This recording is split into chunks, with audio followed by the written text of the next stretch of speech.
I changed the way that I keep track of my training notes, and it's really awesome, and I want to share it with you today. But first, hi everyone, my name's Marina. Welcome back to this channel. I focus on making a lot of fitness-related, fat loss, nutrition, lifestyle-related content, so if you're into that, please subscribe and stick around for the rest of this video. But yeah, I did indeed change the way that I keep my training notes. So I want to go over how I used to keep my training notes, all of the good things about it, and then what were the things that I was missing from the way I was keeping my training notes before that caused me to change the way that I keep them. My goal with this video is just to show you how I do it in the hopes that you can take something away that's useful to you. So without further ado, let's just jump right into it. First, we're going to start by looking at what my old training notes looked like. So I'm going to walk you through it if you've never seen what my training notes look like. I've talked about it in a different video, and I've linked a blueprint for having a training notes like this one, but I can definitely do it again for this video. So this is kind of the setup. I'm going to zoom in a little. I break up my training notes by training days, or at least my old training notes. I used to break it up by training days. So this used to be my quad day, and this specific quad day, as you can see, it had 4 exercises: hack squats, leg extensions, leg press, cable Romanian deadlifts. And then every day that I hit that session, I will put a new column. So I put the date, I write in the reps and the pounds, the weight that I used for that specific exercise. And the goal with time is to see my strength increase.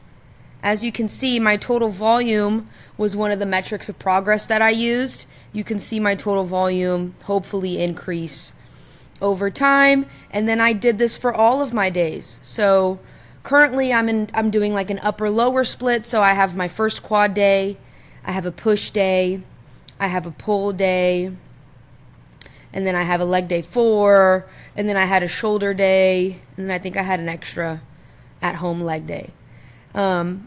But yeah, this is probably the coolest way that I did my training notes before the new way that I'm doing it, because I have this volume equation here, this volume formula that calculates total volume. And the reason why I included this volume formula was because I used to have go up in weight but then significantly go down in reps, and I would call that progress. But it was harder to track progress when I was changing more than one value at a time. Oh my god, that was literally so hard for me to explain. But with the volume, I could make sure that I was still pushing my hardest, and I wasn't justifying not pushing as hard because I went up in weight. Does that make sense? So yeah, that's a really cool feature. So I decided to keep that in my new training system. Really, the only thing I changed is the way it's set up. So the way it's categorized. I used to categorize my training split by training days, but you know what I noticed? I noticed that some days I would work out in different gyms that didn't have the same equipment. Sometimes the machine that I wanted to use was being used and I had to go to a different machine, or I had to substitute the exercise for a different one. One more thing, or my week would be super busy, or we were traveling and I wasn't able to go to the gym as many days as I usually go. So I would have to do 3 times a week full body so I could make sure I was still, still maximizing the days that I was going to the gym. And my training notes started getting very messy. As you can see, I was doing squats, hack squats, but then after a while I got tired of hack squats and I started doing Smith machine. Then I started doing bodyweight squats. Then I started doing Smith machine at a different gym. Basically, my qualm was that it was getting sloppy, and I wanted it to be cleaner without having to completely uproot my programming or the block that I was doing. This is my new training sheet now. Obviously, I just started using it, so there's not much training notes on it. But now I divide my training notes not by training day, but by muscle group. So glutes, upper glute, quads obviously is my biggest one because I want to grow my quads, hamstring, shoulders, side delt, rear delt, chest, back. And what I like about this style of keeping the training notes is that it's completely customizable. So if you want to train glutes, but you're not currently training barbell hip thrust in your program, or you're not currently training hip thrust machine in your program, you can put Smith machine hip thrusts, you can put glute bridges, you can put 45-degree hypers, you can put glute kickbacks. Like, every person with this blueprint can do exactly the exercises that fit their unique anatomy, that they feel the best mind-muscle connection with, that they're able to see the most progress with. But here's where it gets cool. I can include every variation of squats under the sun that I've attempted. Smith machine squats, heel elevated squats, crunch leg extension 1 and crunch leg extension 2, because there's 2 different leg extensions at the crunch that I go to. And they're different makers, like they're literally just different machines. They do the same thing, but they're different machines, and the weights are calibrated differently. So I want to make sure that I account for that. Crunch horizontal leg press versus like the, what is it called? The like inline leg press, front foot elevated reverse lunges, landmine squats. So you see, like, every variation of squats under the sun that I do, I have a category for it.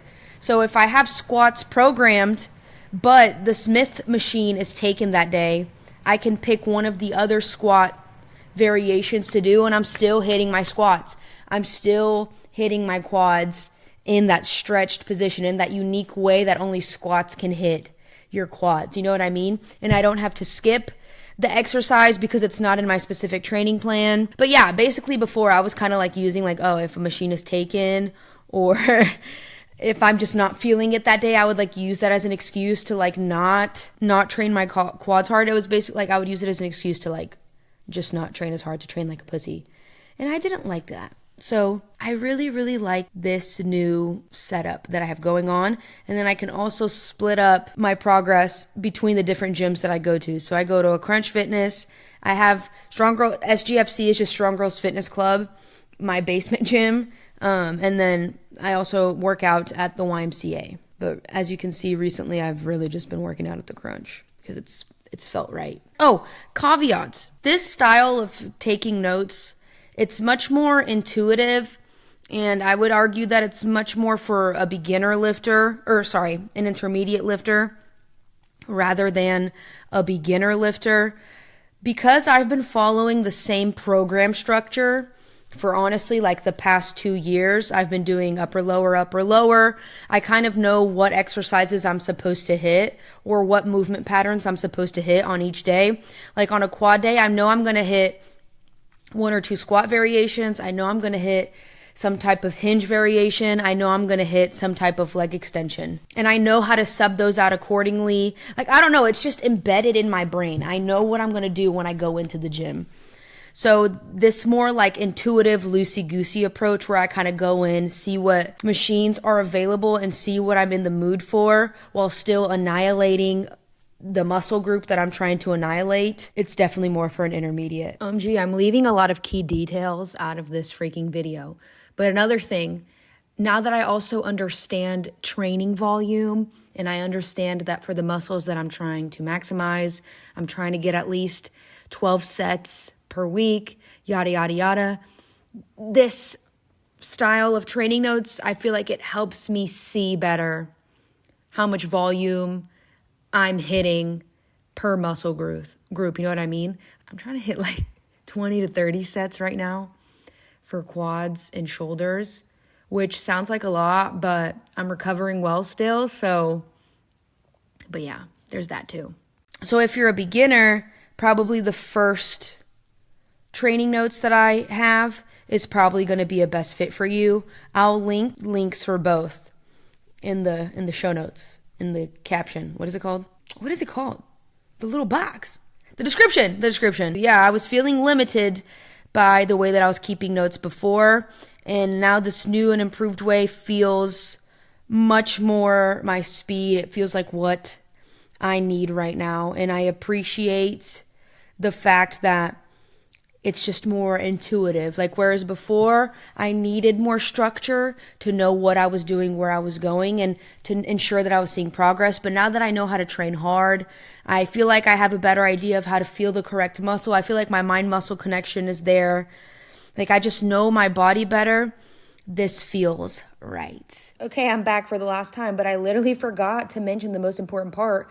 It's that I don't bring my laptop with me to the gym. Instead, bestie, let me show you. I download the Google Spreadsheets app, and then I can pull up my workout when I'm at the gym. Yeah, it's kind of, at first, it's kind of weird to toggle around, but then you get it. So like, for example, I'm hitting Smith machine squats today. This is today's date. This is how I'm going to write in how many reps I did. I did 10 reps with 35 pounds. Oh my God, I got stronger. 35-pound plates on each side, PPS, plates per side. Yeah, very much modify whatever you need to make this spreadsheet make sense to you. You can add a new exercise whenever you want.